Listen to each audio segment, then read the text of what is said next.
What is going on, everybody? My name is Nico and welcome back to another Pokemon BDSP video. Today I want to talk about how I hope that BDSP has been a real learning lesson for Game Freak, Pokemon Company, everybody that is involved in making these games because of the state of the competitive scene.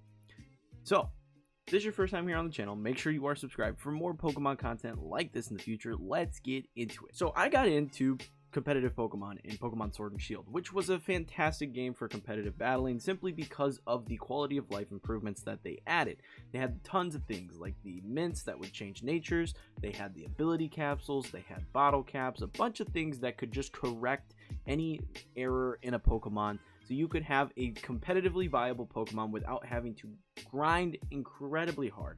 And they did this very well between getting these items through things like raid dens versus getting BP from battling at the online service. There was a bunch of different ways in order to get these items, and in that game it just didn't feel like a grind. It was just kind of built into the game's systems. However, moving into BDSP, all of those quality of life improvements came, but the ways to get the items necessary for a lot of these particular things, it's not there. It's not in this game. I'm gonna bring us over and I'm gonna show exactly what I'm talking about here. So I'm over here at the battle park, right? I'm at the desk here where you get your BP items. Ability patch, let me hide my face. Ability patch 200, ability capsule 50, any sort of bottle cap is 25. I don't even know if gold bottle caps are in the game. Rare candies are 20. And there's no XP candies, so this is your only way to actually level things up fairly quickly. Moving on, you know, you got your anklets and all that stuff. You got a couple berries, life orb, toxic orb. You know, the standard competitive items are here as well. Fairly high prices for those, 25, 25, 25, 48, all that fun stuff. Keep scrolling here, and you get to your mints that are 50 a pop. And before patch 1.1.2, these prices weren't, like, they sucked, but they weren't crazy bad, because all you would have to do is simply grind for one of each item that you actually needed, and then you could just duplicate that particular item. You could just dupe it. That way you wouldn't have to grind endlessly at the battle tower. And that's the thing with this game, is the only way that you can actually earn BP is going to the battle tower and grinding, battling NPCs, and just going and going and going. And you don't get a lot of BP. Like, it takes a while to earn something as small as like 25 BP. And that's just for one item. 200 for an ability capsule. Like, the point is, this game was not built with the competitive items in mind, but they added them regardless. Versus in SwSh, where the competitive format is, you're able to battle online, you earn battle points for that, and at the end of the season, you're given a number of battle points. Plus, you're able to acquire these items outside of that through raid dens, through the digging duo, through a bunch of things like that. There's a handful of ways that you can get these items outside of doing something as monotonous as the battle tower. But we knew going into this game that this was not going to be the competitive game. However, most people don't seem too keen on staying in Sword and Shield, and I think that's kind of funny. And this is where I get to the point where I hope this is a learning lesson for, you know, Game Freak, anybody involved with making these games. If I bring us over here and we take a gander at the numbers for BDSP versus SwSh on Twitch right now, this is at 8:30 a.m. in the morning. So if you look right here at 8:30 in the morning on a Monday, 22.5k viewers watching Pokemon Brilliant Diamond and Pokemon Shining Pearl. Not bad numbers. And that's before, you know, everybody wakes up and starts streaming it. You know, that's pretty good. Moving over to Pokemon Sword and Shield. Pokemon Sword and Shield is sitting at a whopping 512 viewers. And this isn't like just the morning trend. I'll post some pictures here of some other stats from Twitch, but this is at night. I screenshot a couple of them and I made a tweet about it. The numbers are just like this all the time, and the reason for this is that at this point, you know, we're 2 years out, going on 3 years with Sword and Shield being the main competitive game. People are just over that competitive format.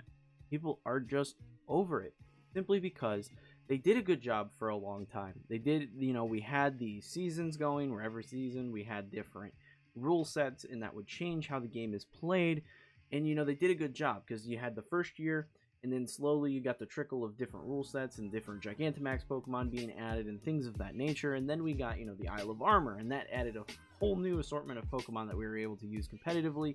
And then you kept moving along. We got the Crown Tundra. But then it's been a year since the release of the Crown Tundra, and we've had nothing but some changes in rule sets, like restricted Pokemon being allowed in play, things of that nature.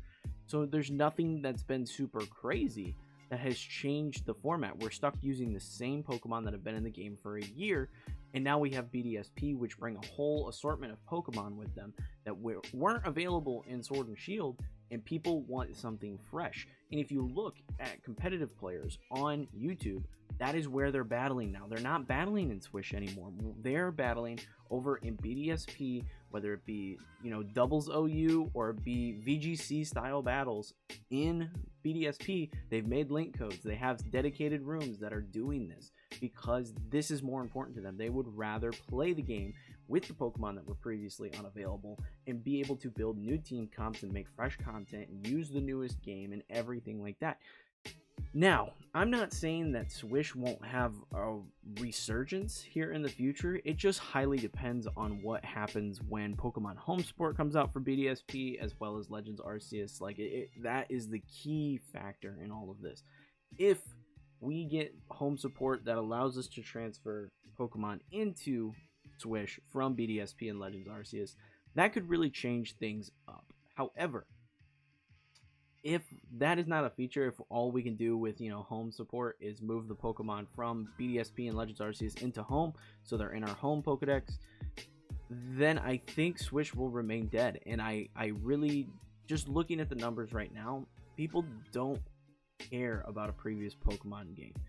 Yes, there are people that will go back, they will play it, but in terms of actual viewership and actual interest, you can see in the Twitch numbers, people want to move on to what's new. They want to move on to what's fresh. So I think what the biggest thing is here is that they need to focus on moving the competitive along.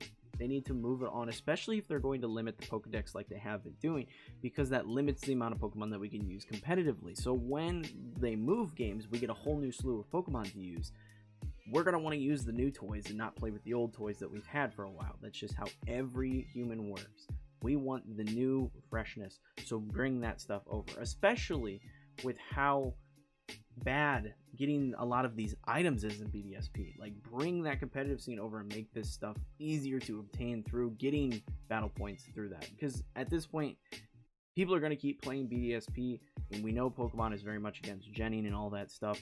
But that's what people are going to do, because they want to play competitive in BDSP, but they don't want to grind for those items. So at the end of the day, they're going to gen for those Pokemon that they need and the items that they need, rather than do this horribly implemented battle tower and item system. They're just going to go the easy route. And I can't say I blame them, because this grind is stupid.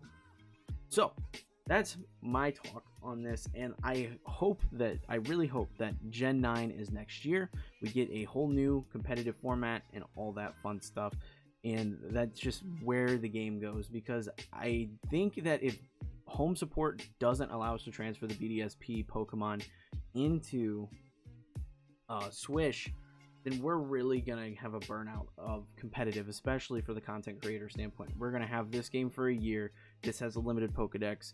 SwSh has a limited Pokedex, and we've all used those Pokemon for so long.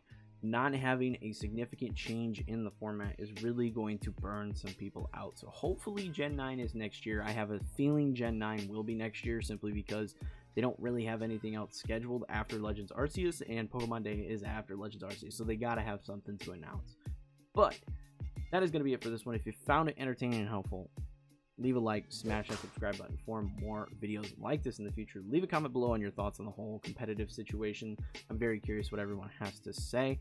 But like I said, that's it for this one, and I hope to see you all in the next video.